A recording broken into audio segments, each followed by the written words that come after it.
Somebody in the comments was saying jump packs, specifically on a video I made about the Topdon. Yeah, those are nice if you still got some battery left. Try starting it with a completely dead battery, it won't work. I don't even have to try. I already know it'll work. But let's have some fun. And it went from 70 degrees to about 10. This wind is killer. Let's go out to my buddy T Fowl's Escape we finished working on. Don't tell him that I used his vehicle for an experiment. All right, what we're gonna do is we're gonna turn his headlights on.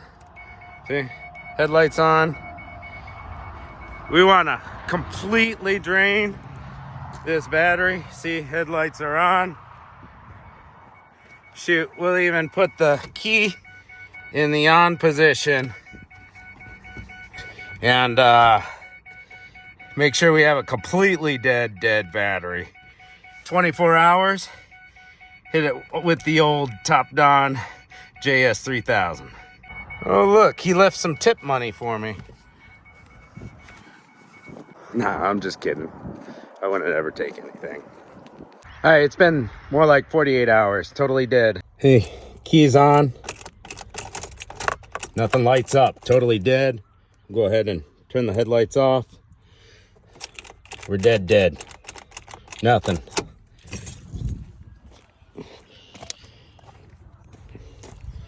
Topdon JS3000. Take one. Ooh, setting off some firecrackers back in the woods. There we go.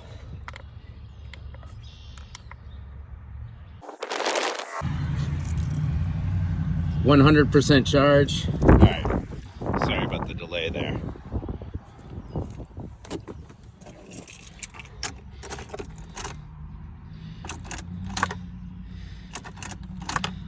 Nothing.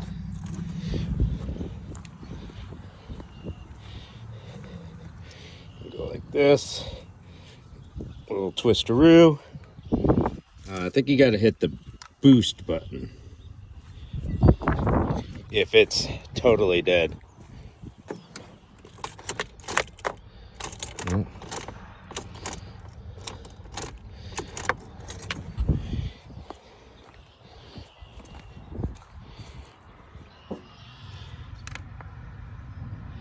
Power, boost.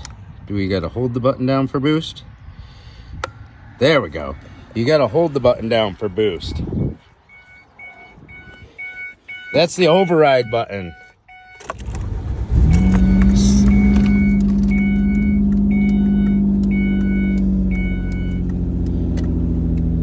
I had all the electronics on to kill it.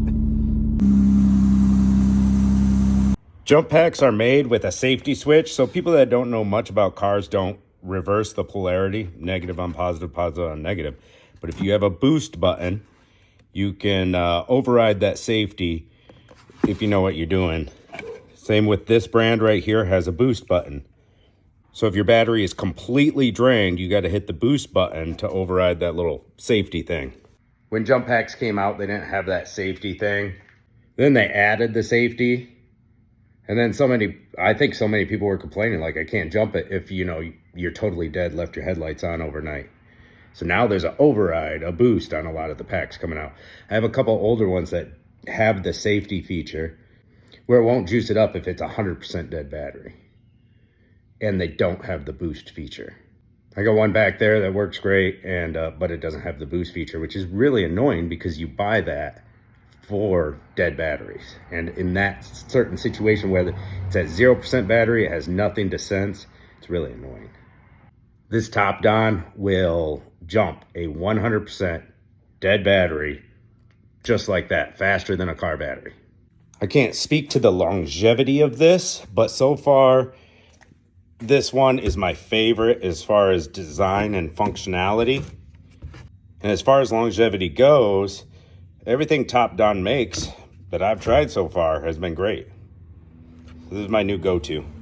And I got 3 jump packs on my shelf on hand for whatever I may need it for in the garage. I use them for more than just jumping cars. I use them for charging stuff, all kinds of stuff. 3 more in the back room, 1 in my girl's car, 1 in my car. I got a lot of jump packs. And this one's my new favorite. I always say I try to update you guys on products. Like probably 2.5 years ago, maybe 3 years ago now, I did a video on the AvaPow. It was great. It was great. I took it everywhere, traveling, for charging my phone on the go. And it's at the point where it won't start a completely dead battery anymore because it worn down. You know, they're batteries, just like batteries in your phone, rechargeable batteries. They wear out over time, especially somebody like myself who uses them all the time. Now, your average person is probably never going to have to worry about longevity on a quality jump pack, unless they're traveling with it to charge their phone, laptop, whatnot, and they're using it daily, draining it, filling it, draining it, filling it, draining it, filling it. As far as an emergency jump pack for your car that you keep in your trunk or whatever, you're never going to have to worry about nothing. Me using them to jump cars daily and steal their 12 volt power supply for different things. Yeah, they get some abuse with me. As far as jump starting, this thing seems extremely powerful. It's got your USB and your C charger ports. It's got another USB here and a DC output. One thing I noticed is it has much bigger connections right here, which that seems like a good call. You got the hangers, the built-in hangers in the stand. You got the carrying case. You got the flashlight. I don't know what else you could put on this thing. Maybe a glass breaker, a compass. What else can they build into this? But yeah, like I said, new fave.